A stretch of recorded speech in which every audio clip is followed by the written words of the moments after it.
Coming to you live from downtown Detroit, this is Benzinga's PreMarket Prep with your host, Joel Elconin. This is a volatile puppy here, isn't it? And Dennis Dick. I'm bidding a penny. I will buy the stock for a penny. With everything you need to start your trading day.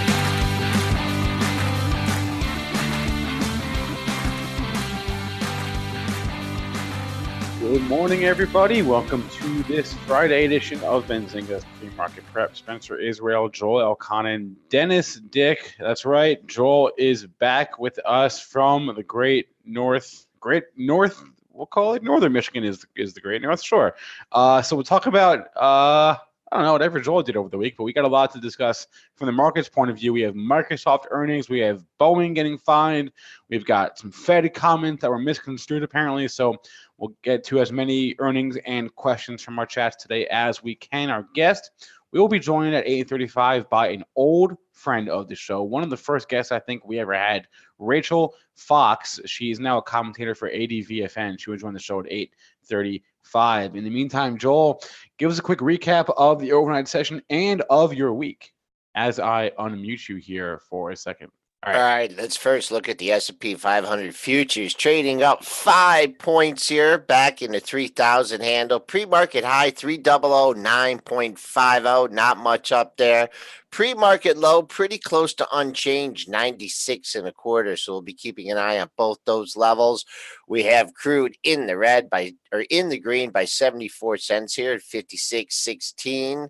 Silver and gold both trading in the red. Gold up 10.80 at 1438.90. Silver finally waking up almost 20 cents here at 1639.5. And I guess none of you guys were buying Bitcoin when I was gone. Down $255 at 10,295. I'm blaming the Bitcoin sell-off on you, Joel. You want to support the price. You weren't here to support the price. What happened? It was like you banging on the door. That's the problem. You'd be a buyer at 10,000. Now, did he even get down? You would have supported 10,000, wouldn't you? I don't know, but how you doing, Dennis? Are you healthy? I mean, I leave. I hear I'm a little bit healthier than yesterday, so I don't know if you've been watching the shows, but basically, I've had a wicked little flu bug here for the last 3 days. I toughed it out yesterday. I actually had to leave for a few minutes during the middle of the show. Apologies, my guest, but I was not feeling well at all. Anyways, I am here. I am a lot healthier than I was yesterday and a lot healthier than the day before. So I think I'm finally kicking this thing. So that's good news. My wife is kicking as well. It came from the girl about a week ago. She's right through it. So that's good signs for us. We're going to live. All right. And as far as trading action goes here, I mean, we did have a nice range overnight. I guess we got a boost from Mr. Softy earnings, and then the Fed kind of rained on the parade, but still trading up $5 here. So I guess we go right to the big gun here with Microsoft earnings. I think we might as well. All Let's right, talk the big one, Spencer. We might as well. Microsoft company, Mr. Microsoft. Yeah, Microsoft reporting yesterday after the close, they beat on their EPS and they beat on the sales. EPS $1.37 versus $1.21 estimate. Sales 33.7 versus 32.75 billion dollars. So, like I said, a beat and a beat. And their guidance for the Q1 productivity and business unit revenue coming in around $10.8 billion or so. And they see their cloud revenue coming in at around $10.4 billion. And as we talked about yesterday with IBM, Microsoft and Amazon are just light years ahead of IBM in terms of their cloud sales and their cloud growth. I feel like they're light years ahead of everyone because they keep doing whatever they're doing right. Unbelievable performer here in the last 6 years. It's went from $30 to $140 here now. Got to be one of the best performers in big tech, if not the best in the last 6 years. I mean, a lot of stocks have doubled or tripled, but this stock has went from 30 to 136, 140. What's the math on that, Joel? Got to be what, up 400%? Yeah. Doing the math, the arrow math quickly. That's a pretty good one. It's a quadruple, and I'm still mad at myself because, like I said, I bought it back there in 2012 at like $28 for the long-term portfolio, and it quickly went into the mid-30s, and I was like, okay, I'm taking the quick gain. You can't go wrong taking a profit, right? I could go very wrong, I should still have that stock. Don't trade your long-term portfolio. Hold on to these good stocks. This would have been a huge winner for me. You got a nice pop here in the after hours and the pre-market. I'm looking at the high here. We've been as high as 140, 144. So a couple brackets there. This was early this morning. You bumped your head up there. So if you're looking for a target on the upside, 140, 144 is your pre-market high. If some way you're hoping for a gap fill on this one, man, you got a long ways to wait. 136.42 was the high of yesterday's move here. So I don't know. High of the day certainly could be in there. It's going to take a lot more stock to move it up to that 140, 144. Better place to exit along if you have it. I'm not sure. The easy money's been made in Microsoft. Jeez. Like, I mean, the the stock. Since 100 now. But who knows? I mean, it continues. The trend is definitely your friend. So I guess a buyer on pullbacks. Again, I don't like buying stocks when they're going higher. I like buying dips in stocks and uptrends. This is a rep. It's not a dip. That's why I'm not a buyer here, even as a swing trade. Pullbacks, Microsoft is interesting. Where was the strength was in the cloud? Is that what they were everyone's so excited about? Yeah, that's been the growth driver of Microsoft here for the past couple of years is their cloud. Their cloud growth is huge. Gaming too. Gaming's a big thing for them too, but unbelievable stock performer. Let's go other news here. Go away from the earnings for a second because there was two big movers last night. One was Microsoft. The other was Boeing. And Boeing came out with some news just after the bell. Stock initially got hit on it. That was a fade. I mean, it's been a play on some of these news to fade the other way, meaning it was a buy on the pullback because this thing's ripping here now. BA, what was the news last night, Mr. Yeah, Boeing is going to record a $4.9 billion charge in the second quarter related to this continued 737 MAX saga. Comes out to $8.74 a share. Obviously going to wipe out any profits they would have earned otherwise. But it is essentially like 2 weeks worth of revenue. It sounds bad, but I mean, if this is, starting to get a little bit of closure here on the issue, and I don't know if we have that, but that's what the market, I think, is thinking. So, that being said, I'm not chasing Boeing up 8 points here. Another bad headline comes out, the thing could be right back down. We know this is a headline stock. So it has been the play in the last 3 months to fade every move in Boeing, and you've been making money because really we've been at 360 and we went down to 340 and we're back up to 360 and down to 330 and back up to 380, now back down to 350, now back up to 370. It's been the play to fade the moves, so why stop? So I would say I'm a fader of the move. Yeah, pre-market high 370. Would that make that an after hours high at 370? And then just looking at the daily, it's not as pretty as you would like it, but man, oh man, 375, 376, all the way up to 380. I know we're still $10 away from there, but that looks like a real wall there. I guess the street was expecting more of a ding on this and all. Maybe that's why they're rallying it here up to the tune of $8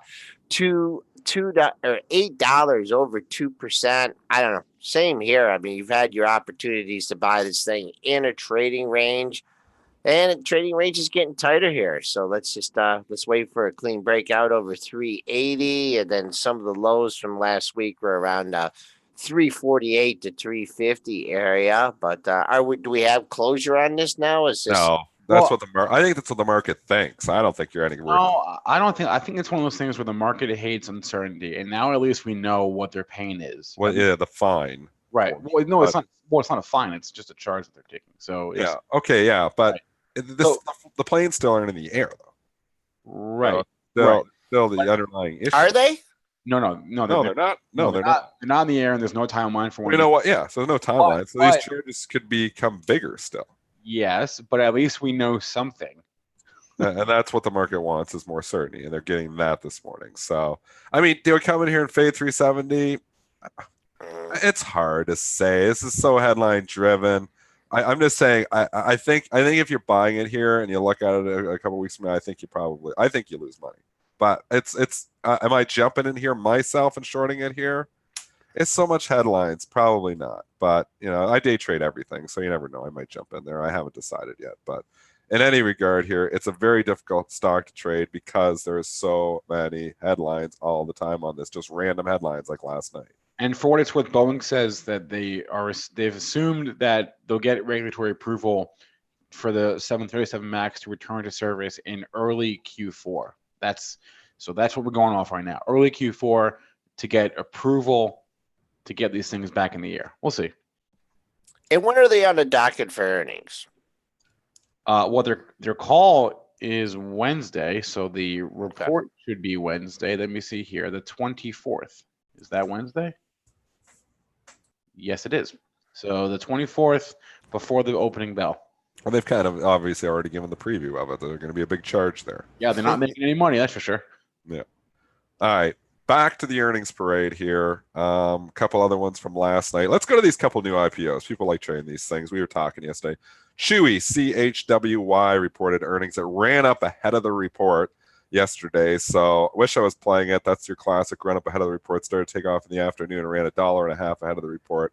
Pulled back on the earnings and then started to rally. We kind of just yo-yoed around. It is trading higher here now. CHWY, how did they do?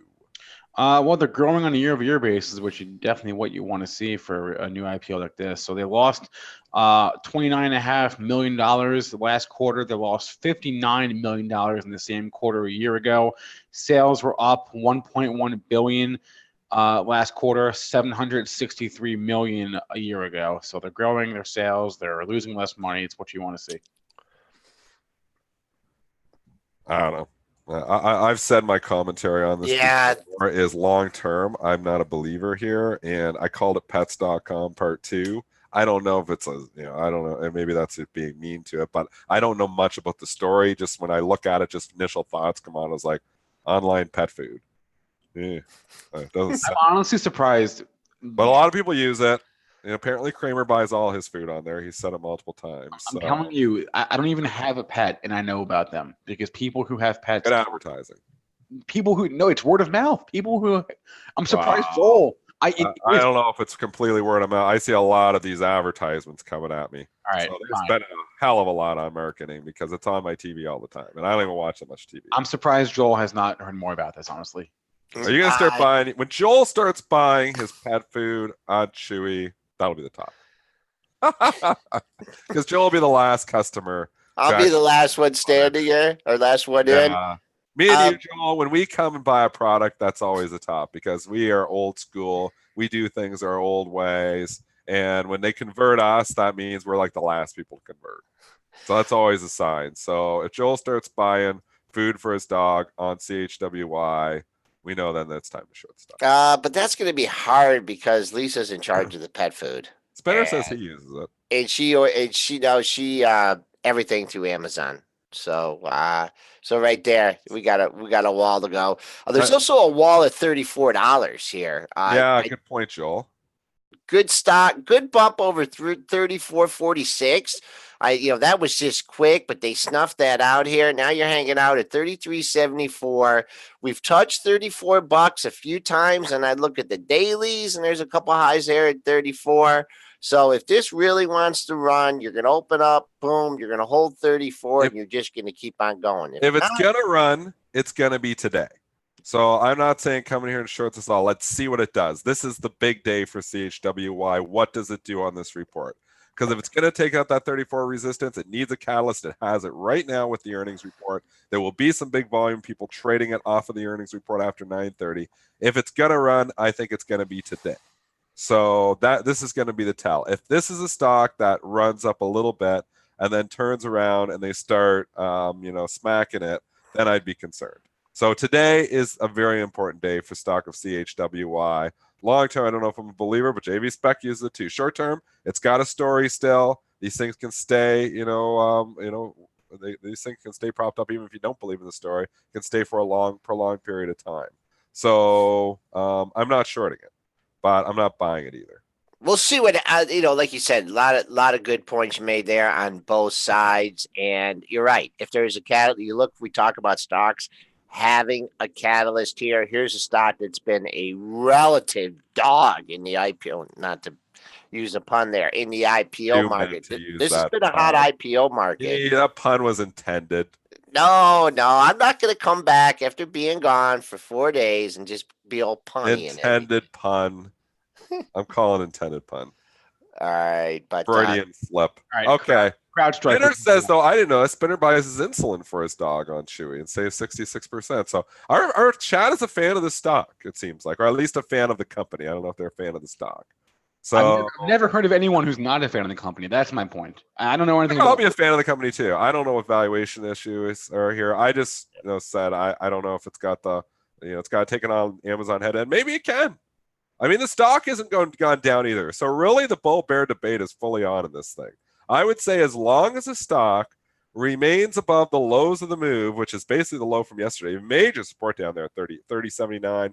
Look there you go, double bottom down there. That's 30.78, 31.15, 30.94. Your line in the sand is very clear. The stock starts trading under 30. I don't want any part of it. But if it's trading and it's still above 30, the bulls still have a case here. So let's let them have their case until if it gets below 30. So the other IPO that you want to discuss, CrowdStrike, CRWD, reported earnings yesterday. What do they do? Cybersecurity, right? Ah. So what we talked about yesterday a little bit with Raj, but Q1 adjusted EPS for CrowdStrike, they lost 47 cents, up from a 73-cent loss a year ago. Sales 96 million versus 47 million a year ago. Same thing, growing on a year-over-year basis. What you want to see. Have not yet looked at the pre-market chart. Well, this one's ripping, absolutely ripping on the earnings stuff. 18% here. I don't follow this story whatsoever. I have not made a trade in the stock yet. It's only been out for about 1 month, so maybe I'm going to add this to my list. I probably should. It's a breakout. It's breaking out to new all-time highs. That from this point in time, I don't like chasing stocks up 13 points, but who knows? If you get up to the 90s, they usually go to 100. So we'll see. I have no call on this. I'm just sitting on the 88.45. That's the only number I can give you, folks. We just hit that between 8 and 8.15. So there you go. There's your target on the upside. We backed off $2 from there. So there's your high. If you're looking for a gap fill, not going to happen today unless I don't know if they've already had their conference call. Yesterday's high is way down at 72.75. And if you want an area of support ahead of that, maybe on a quick whoosh down to the $80 area. Your former all-time high was at 79.79 on June 19th, but holding on to a majority of its gains as we speak here, up 13.45 at 86.20. Also reporting earnings. We had quite a few this morning here too. Let's go to American Express. We haven't talked AXP in a while. It was trading up on its initial report, has now turned to the red. I'm just going to say, if I go look at the book, I bet you got some size at 130. Let's go check out Mr. New York Open Book. Well, while you do that, I'll read the numbers here. Read the numbers. Q2 EPS for AXP, $2.07 versus a $2.04 estimate. And then what is this? Sales net of interest expenses, $10.8 billion versus $10.82 billion. In line, more or less, with both numbers for the second quarter. I feel like this is the forgotten one. We talk about Visa and MasterCard a lot. Kind of forget about AXP. They're different though. Visa and MasterCard are just transaction processors. This thing takes, this isn't the same. It's a different company. It's set up differently. And, I think that aspect of it has made it underperform Visa and MasterCard for a long time. I mean, it's still been a good stock. Stock is still right near all-time highs. But when you look at the performance of MasterCard and Visa over the last 7 years, American Express has doubled. MasterCard is up 400%. Visa is same thing, up from $40 to $180. It's up like 400%. So they're a little bit different the way they're structured. So, but obviously, still in the credit card business. I don't see anything in the book at 130. Maybe it's just too early. It's 820. Maybe the book's not full. I would have thought there'd be some size there. It may come into play. It may not. Stock was up in the 129 handle this morning. Has turned to the red, down just 40 cents here. So we'll just say price discovery is still happening here in AXP.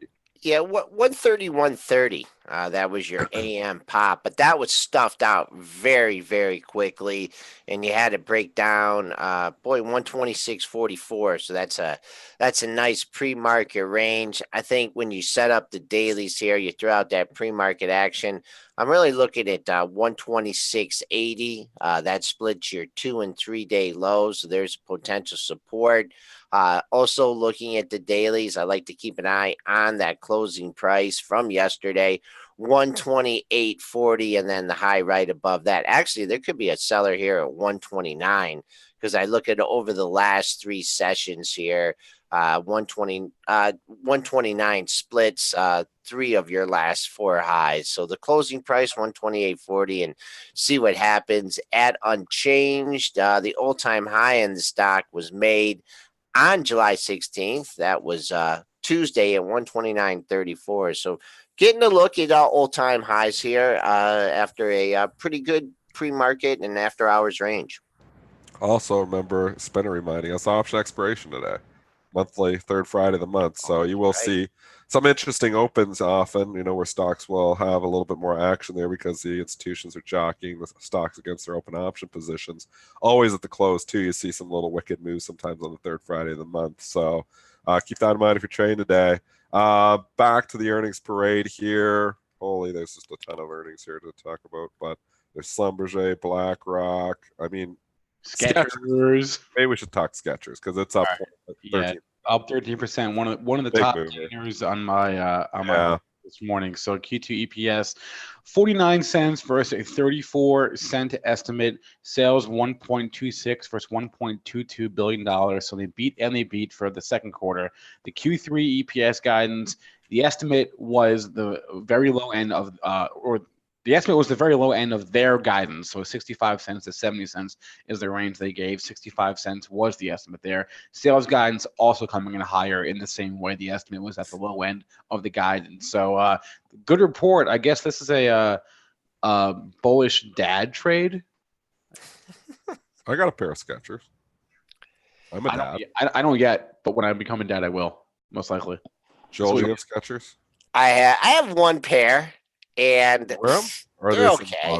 They're okay. They're okay. I don't mind my Skechers. You know what? Yeah. The first pair of Skechers I ever had, I don't know how I ended up with the second one. I didn't like the first pair, and then somehow I ended up with the second one. Again, I don't do the shopping in my household. My wife just buys everything. So what shows up and, my clothes that I just wear. So I hate shopping. But anyway, so my wife must like Skechers because I have another pair of Skechers, and they're pretty comfortable. How can this stock move around so much for shoes? I mean, this thing really has. It's always wicked mover on earnings. It is. It's around like 20% on earnings sometimes. So I don't know if you can just come in here and fade it immediately. It's just say, it's up $5. How high can it go? This thing's a little wicked mover on earnings. It seems to always go $4 or $5 on earnings.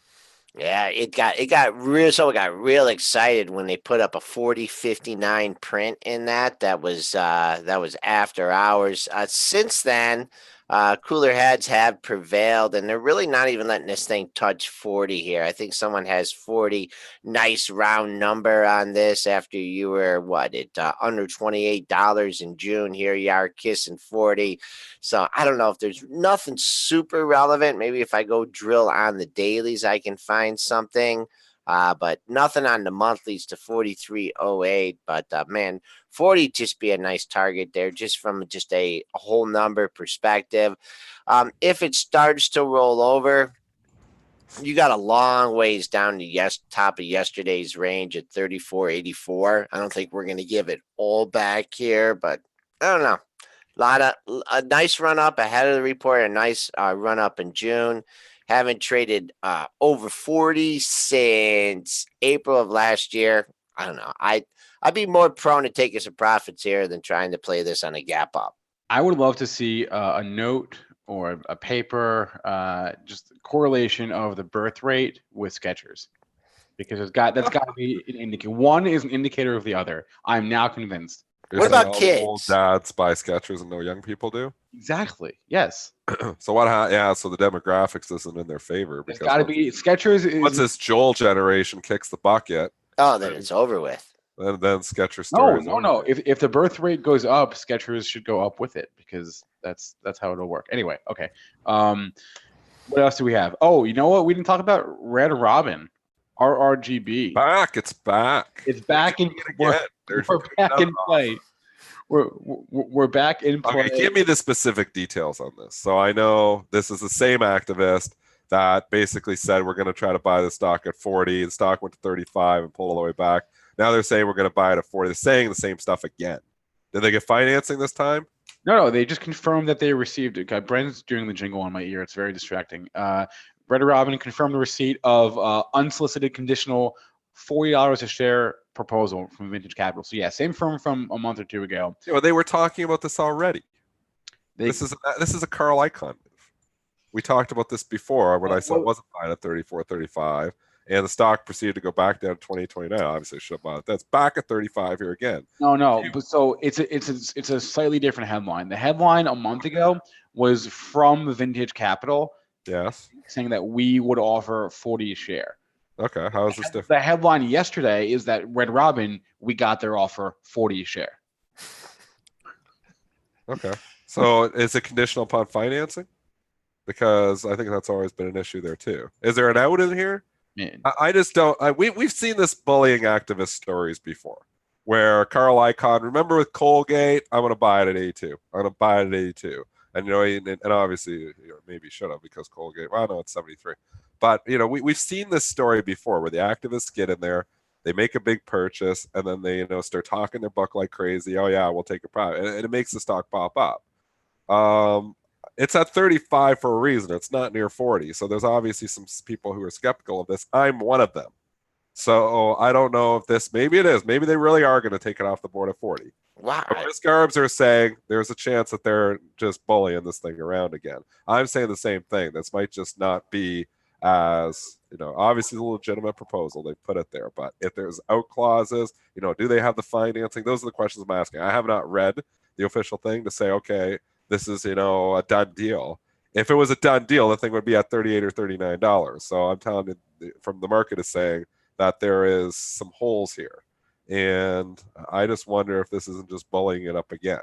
So that's my thoughts. I'm not buying it up here at 35. 35.48. Now, when you had this this news, this was back in June. You had a big gap up day, then you had the follow through day, and on that follow through day, you went to 35.48. And then with no news out on this, you kind of had the slow fade, tried to fill the gap, didn't do it. And now you're getting a reset here. So the people that bet on it the first time that it was going to 40 and watched it go to 30 instead, They might be well sellers. Yep, 35.08. I'm just keeping an eye on 35.48 because it's hard to trade technically because this is all, I don't know why we're getting an echo, so we apologize. Spencer will fix that. He's good at that stuff in the background. But it's hard to trade technically because it's all about this offer. I mean, if this offer really is legit and they really are buying it at 40 and it gets accepted, stock's eventually going to 40. I just challenge whether this is fully, yes, it's legitimate enough. They've said it there, but I challenge whether this deal is going to go through. Not for antitrust, not for anything like that, but I'd go read the fine print. And if it says conditional upon financing or anything like that in there, this could just be bullying tactics again. I'm not saying, I know this. I'm just saying I'm skeptical. That's all. Just skeptical. That's fine. Yeah. I have no position in it. These are my thoughts. And who's the firm that's doing it again? The firm that owns a big chunk of the company. Yes. This is how they do it, Joel. This is what happens sometimes. So Vintage Capital is their name. Vintage they bullied the stock up to 40 before when the stock was in the gutter. I mean, think about, okay, let's say this deal doesn't materialize. Well, this thing isn't going back down to 30. It's going back down to 25 because this thing was in the gutter when this original offer happened. So right now, if this deal goes through and, it goes through the time value money, everything, you got $4 or $5 of upside. If this deal doesn't go through, you got at least $10 of downside. So, if you think there's a 67%, better than a 67% chance that this deal goes through, I guess it's a buy then. But I don't think there's a better than 67% chance that this deal goes through, and that's why I am not buying. Spice pointing out 30% short float on Red. And that doesn't help. Yeah, maybe he's trying to squeeze. Maybe the activist is trying to really push and squeeze those guys. We don't know. I don't know the intentions behind this. Like, are they really intending they want to own the company at 40, or are they just pushing it around? I don't know. That's what I'm challenging to a certain extent. But I'm just saying, if you buy it at 35 today, and you think, okay, well, what's worst case scenario? It doesn't go through. It's going back to 30. No, this all started when the stock was 25. So I don't think it even goes to. I think it goes lower than that because the stock was in the gutter if it doesn't go through. So if this deal, for whatever reason, does not go through, I think the stock is under $25. So if it up the risk reward, that's all you I can don't know if the deal's going to go through or doesn't going to go through. I just see a 2-to-1 risk reward if you short it here. So if you're wrong, stock goes to 40. If you're right, I think stock goes back to 25. All right, we do get a S&P's up, traded 7 handles here, back at 3004.75. Did we get a little buying balances there, Dennis, to give us a little bit of a boost? No, and I don't know why we popped up a little bit there because I'm mostly selling balances. Again, though, this is the third Friday of the month, so the opening balances are pretty meaningless. They'll flip around a lot. So I would say this is the first look at them when they're to the sell side, but it doesn't mean much. So don't just think because you got a sell balance right now, stock's going to necessarily open down. There's going to be some big players that come in here. A lot is going to change between now and 9:30. So this is the one day of the month where the opening imbalances tells like 9:30 when they're ready to go. Then they're a little more meaningful, but even 5 minutes before they can flip so easily. All right. Well, we'll keep an eye. Mid-range, let's see, it's something I'd like to keep an eye on here. Mid-range on the session where the Bulls and the Bears are squaring off here. Comes in at, let's call it 3,003. So as long as we stay above there, take a poke at 00950. Just recap the S&P numbers real quick. We have an all-time high that was made a few sessions ago. It's actually a double top at 3023.50, and then the following day 3021.75. So if we go into super rally mode there's your all-time highs. Your all-time closing high was made last Thursday at 3017.25. So a couple targets there on the upside. Jump back to the news. We had one other merger news there, or potential GCI, Spencer. There was a headline covered from Dow Jones on this one. This one I feel like has been in the works for a while. I guess it's being confirmed this morning that Gannett is merging with Gatehouse Media. So is it confirmed? I heard the rumor that they're talking, or that it could be announced in the next few weeks. Okay, so we don't know yet. It's not confirmed, but it in all likelihood will happen. I mean, these are the newspaper business, as we all know, is. So you think it's going to happen? Oh, for sure. Yeah, there's really nothing stopping this in the way of regulation. The newspaper makes up such a small. As long as these talks do continue to materialize, I don't see why they wouldn't. Both companies are. Did we get a preliminary price or anything from this? Like an idea? Did we get a price? Because the stock's trading up 12%, so people are speculating obviously it's going to be above 887, but I don't know if we got 9. Is it 10? I mean, I saw the headline come through. I didn't note. Yeah. Didn't note any price. Like. Okay, I don't know if somebody saw a price. Let us know. I didn't look at it closely enough to know if there's a price or not. But stock's up 12% here. I mean, hard to do these technically too because it all matters. All that's going to matter going forward is what the price is. Bunch of highs at 9 from May. So if you want to keep an eye on that, currently trading at 897. After that, I mean, you got a wall at 960. You have 1, 2, 3, 4, 5, 6 highs that split that area. So 9 and 960. Of course, it much dependent on the price here. And then I just took a quick look at like New York Times, and is that like the only newspaper people are reading here? Is that an all-time high here? It's only a public one. If Guncom I had to own one, I'd own that one, but I don't know if I'd own it at all. I don't know. No, that's not an all-time high here. All right, 834. Spencer, we're chopping around. Do you want to try and throw one more in there, or do we have a guest on the dock? Let's throw another one in. I'm kind of waiting on Rachel okay. to join us here. So let's do Schlumberger, SLB. There are a few other earnings. I'm not too hot on any of them. If you want us to discuss anyone in particular, drop it in the chat, or otherwise, just drop a ticker in the chat and we'll talk it. It's It seems like what are the Schlumberger earnings first? 35 cents in line. Sales beat 8.26 versus 8.11 billion dollars. So beat and the CEO is retiring. It seems like every time these oil stocks, and if you're not Chevron or Chevron, it seems like every time these oil stocks pop up, it's a selling opportunity. I know we popped a little bit here in the pre-market, but we're already leaking here again. I'm not buying any oil stocks. I just think there's something more serious going on. We were talking about this when you were away, Joel, just looking at the performance of the individual oil stocks You versus just the don't US. go. I mean, the USO goes up, 10% or so. Like look at, APA is a great example. USO goes in June from 1050 to 1250, so like a 20% move up. And it pulls back 10% of that, so it gets back half of it. APA in that time rallies from 26 to 30. On the sell-off, it's went from 30 to 23. I mean, these are telling you that there is some major, major issues here for a lot of these oil companies there. I don't know if Schlumberger's got major issues or not, but it's got a 5.1% dividend for a reason, and that's because people are thinking it's not as safe. 5% is a nice dividend. So if you think it's safe, you sit back and collect. But I think it's been a case where you're losing the capital a lot faster than you're getting that dividend in. Schlumberger, Halliburton haven't been as bad as a stock like APA, but they've been underperformers as well. It's difficult. The oil stock's just been out of favor. And looking at this one, we are still we're unchanged here at 36.78. Got a couple pops, or excuse me, 38.78. We got a couple pops into the 39 handle. Let's call that pre-market high 39.28. And what do we got here? 38.78. That was your high from yesterday. Keep an eye on that. After that, things open up to 40. On the downside here, your 2-day low comes in at 37.96. So not a lot of action here. One thing to keep in mind is it did kind of had a big sell-off here. I don't know what oil did over those last few days, but from 41.40 on a week ago, closed at 38.78 yesterday. So street selling a little bit ahead of the report. Let's see how they treat it after the report.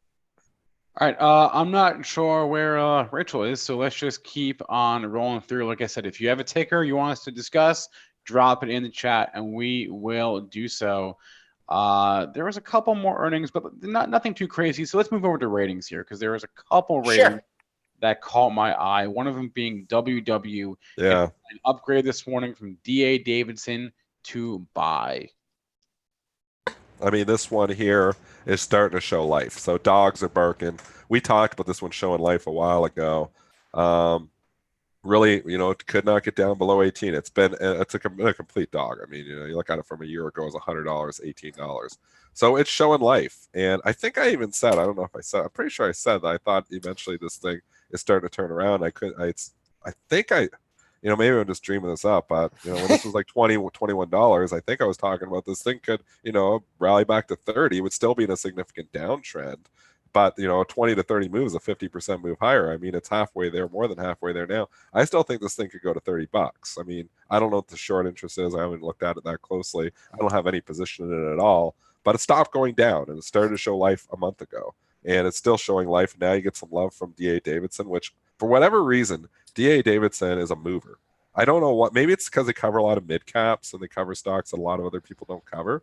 But whenever I notice D.A. Davidson, I take big notes. I mean, we always talk about we're going to do an analyst show on who is the most influential. I still believe Goldman is the most influential, but you get the big ones like Citi, Bank of America, obviously JP Morgan. They all have, major influence there. They're followed. They have huge customer bases. For whatever reason, you think D.A. Davidson is just a smaller, firm, but they move stocks. And when I see a D.A. Davidson note, I take note because they move stocks.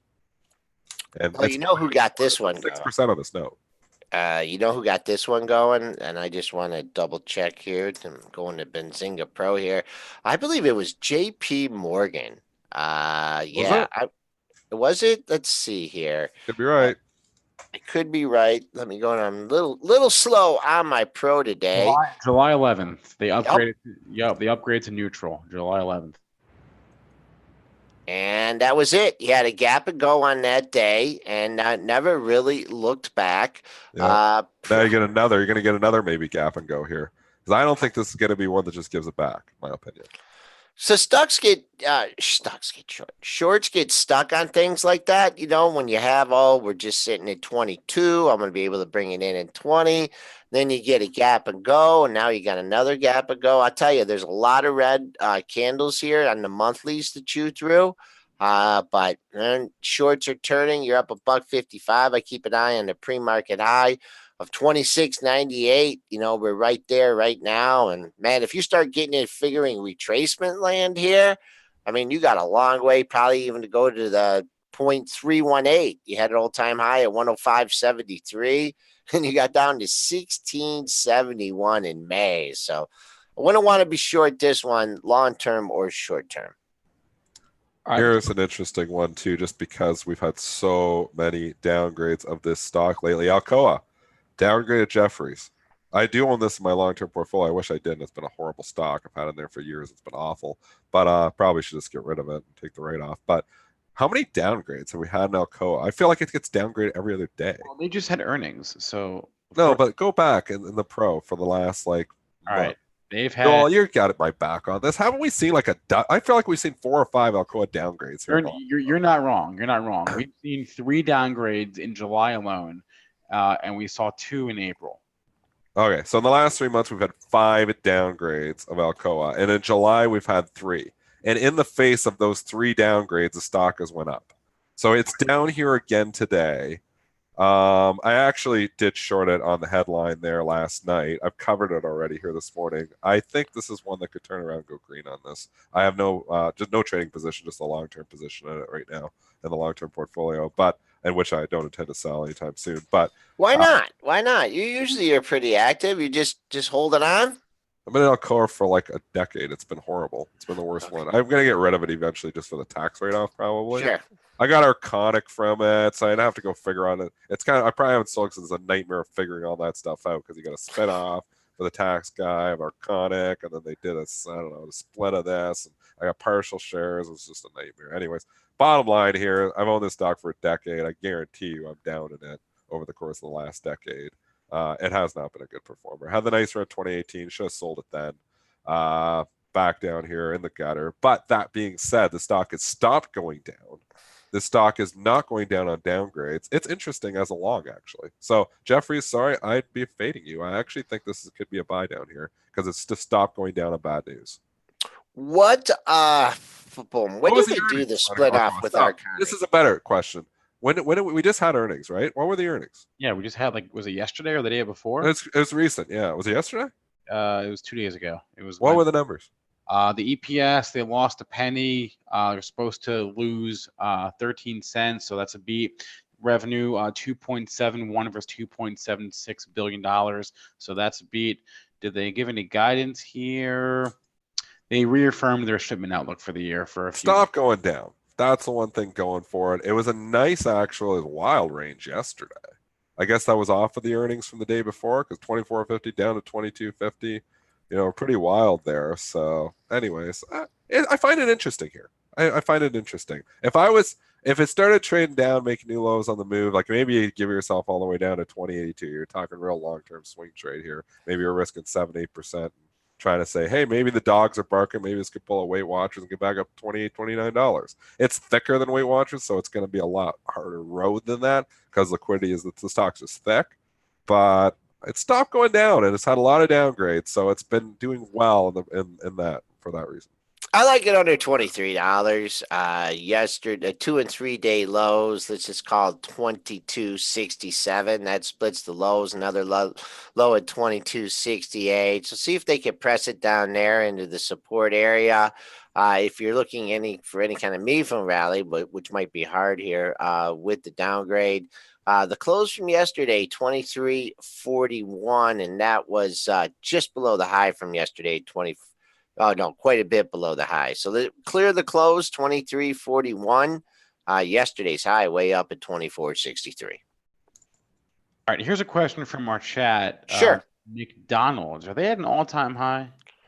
They are. Real close if it's not. They are at an all-time high, and they report unbelievable. They report earnings a week from today. Oh, this has just been a story. They've turned this company around. So the management in this company has just been incredible. I think you think about McDonald's where it was 10 or 15 years ago when it got down to $18. Remember back in like 2003, if you can go back to your charts, and everybody's going healthy. McDonald's is, not the place for the future here. And the stock went from like 50 down to $18. I can remember this. If you go back in the charts, Joe, I'm not sure you can show it or not, but it was like 2003 or 2004. That was the bottom. They turned it around. They added healthier choices to the menu. They turned these, stores that, weren't that nice into fancy coffee shops to compete directly with Starbucks and McCafes. You go in these things now. My kid still loves it. I feel kind of like it's nice in here as well. They've got fireplaces in them. I mean, just genius, what they did to turn this company around when it was in all kinds of trouble back. There's a fireplace in your McDonald's? There's fireplaces in these McDonald's. And I haven't been to McDonald's in a while. Have you, Spencer? I guess I haven't. I guess I missed the fire. Oh, yeah. There's fireplaces in them. They got all brickwork and stuff, like nice. They're nice. And you know what? It's like on par with the feeling of a Starbucks. Oh, Dennis. It really is. Yo, get out of here. Come on. Not the one. You know what? You got to come over here because the ones I go to. Your McDonald's are junky. I tell you, these ones in Canada are nice. Yeah, I mean, they got. I've been to McDonald's in the States, so they're nice there too. Come to a McDee's in Detroit, and then we'll talk. Yeah, or the one that Spencer. I don't know why I went in there to get it. I don't know. I wanted a. I can't My wife remember says the what coffee is it was. better at There's McDonald's. French fries on the floor and grease and man. Why is the stock at 216?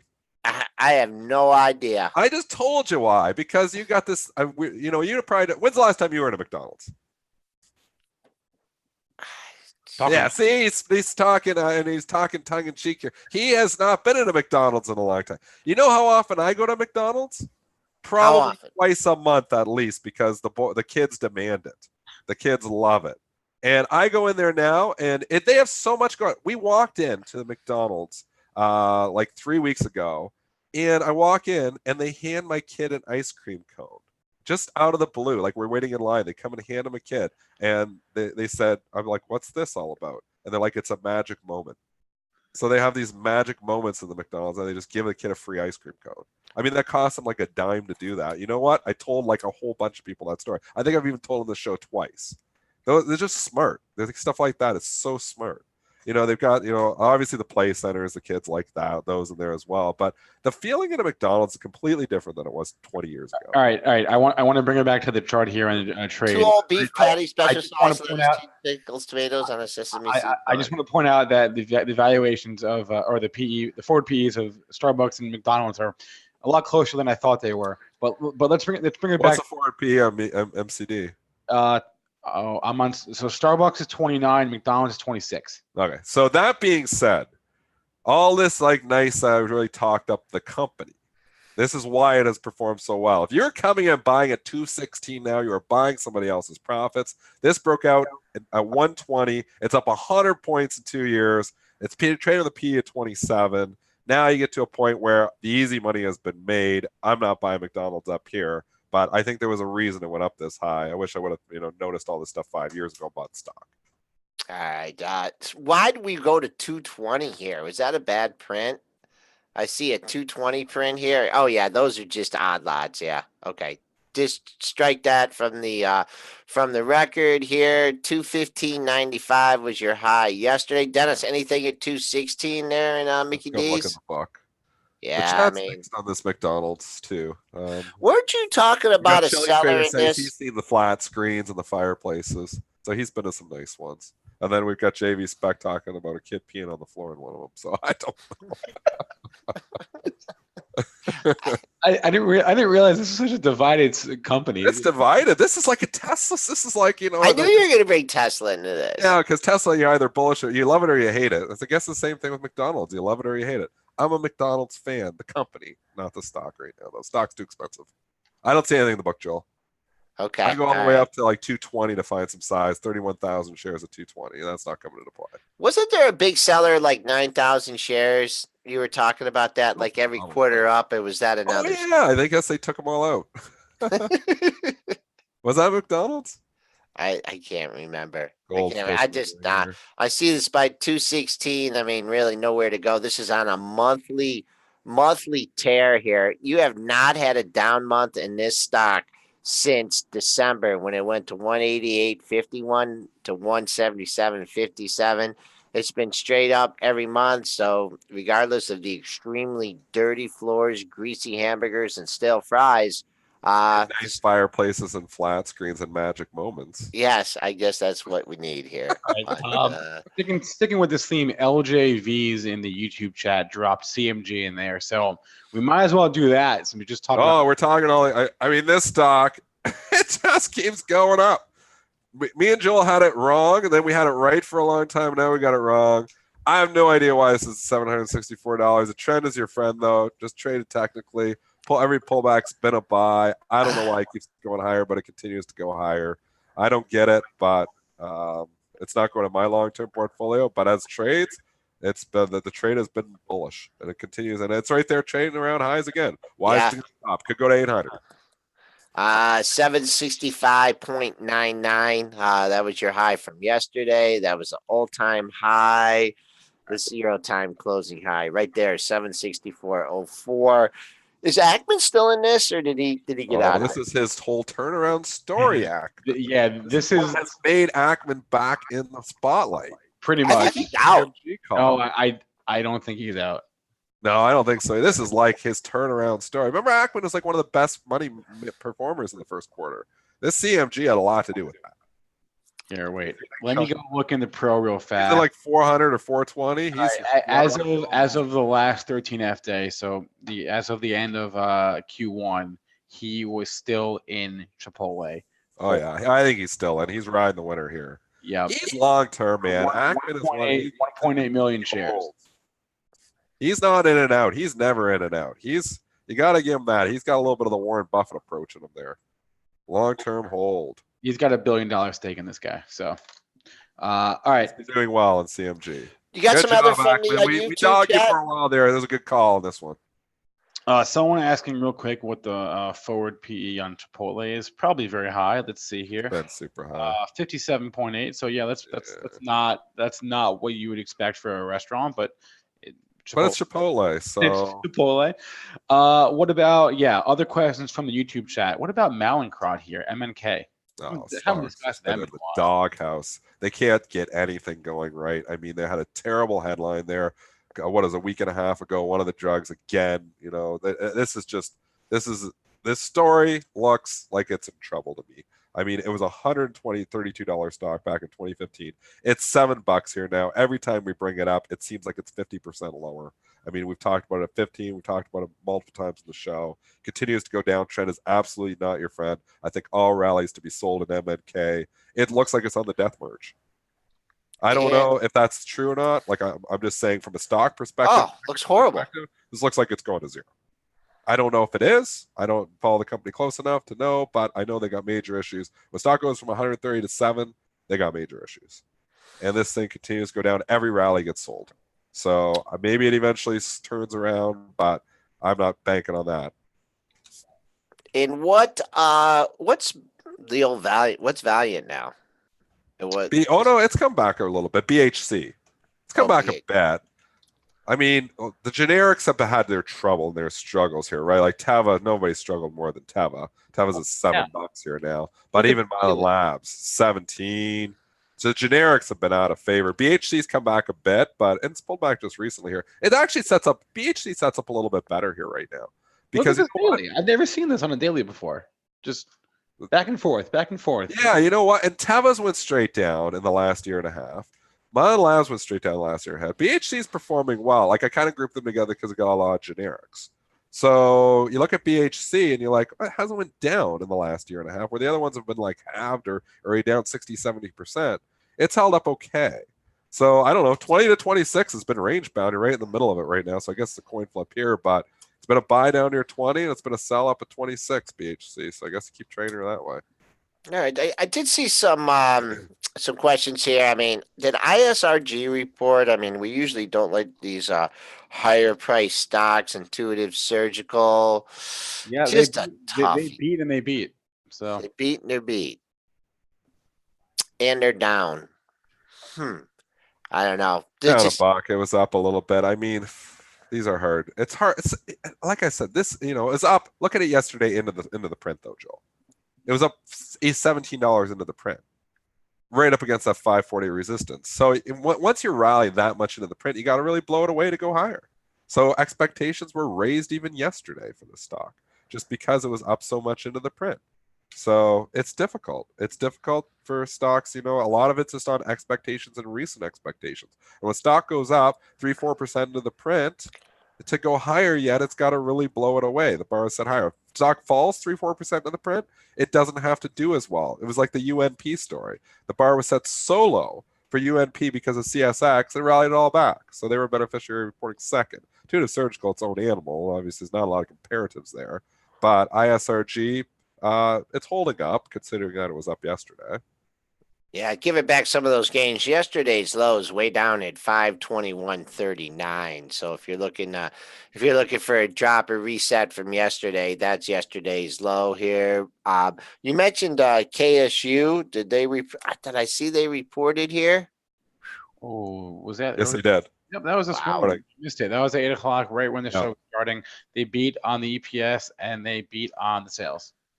Again, the bar was set low too for KSU. Look how much it got hit on CSX. And this was all the rails when you were gone, Joel. CSX got hit really hard, like to the tune of losing $10 over the course of 2 days from their earnings. So it was the first report. So now everybody expects from the rails, these are going to be disaster reports. UNP comes out okay, KSU comes out okay, and stocks rally. Get a run into some overhead supply in this one, though. I think 123.99 is your 4-day high. You did get right there in pre-market trading. You got to 123.90. So maybe there's a chunk at 24. So if you get up to that area, just realize it was yesterday's high as well as the pre-market high. On the downside, if we start to give back some of these gains, really critical to hold just under 117, pair of lows 116.77, 116.78. All right, I want to get one from the chat that I know you guys don't follow, so you can just look at it purely from a chart standpoint. Sure. Wheaton Precious Metals, WPM. It should be up. No, silver's down. Well, I meant overall. A little bit. Maybe this morning, but overall. The silver has been hot. SLV. Look at the move in SLV the last 4 days. What's up? Why is silver so hot all of a sudden? Playing catch up. Hot, but silver's really hot. Silver's moved up. In 5 days we moved up almost 10% in silver. Yeah, it's playing catch up, Dennis. Big move. It was really a laggard. I've got this is it's pure like ETFs or whatever. I own SLV. I have that one in the long-term portfolio. I've been hoping for a catch-up trade. Obviously, last week it's been working, but I don't love precious metals. One of the only ones I did own was silver. But I've been wrong. I mean, gold and silver has shown a lot of luster here in the last week and a half. That pun was intended. All right, WPM. I mean, let's see. You have silver. I mean, once commodities start to run, they run and they keep on going. Silver, just a really big laggard here. I would look follow through yesterday's high, 27.04. You did sell off from that level. So there you go. There's your high. So far, the pre-market high stands at 26.99. So 27, big level. Coming back on the downside, if you lose yesterday's low, I'd be a little bit concerned because you got $1.15 down to yesterday, the 2-day low at 24.79. So I'd like to see it just hold on here at 26 and go back up and challenge the 27. So just a short-term technical look there at WPM. All right, that'll be it. Balances are still mostly to the sell side. Again, like I said, they're going to flip around a lot. So a lot of things can change. S&Ps are still trading significantly higher here. So we will see what happens. If you want some highlight, GE always says a sell about 195,000 to sell. Took out 10 the other day. Coca-Cola 127,000 to sell. Bank of America 106,000 to sell. Macy's 49,000 to buy.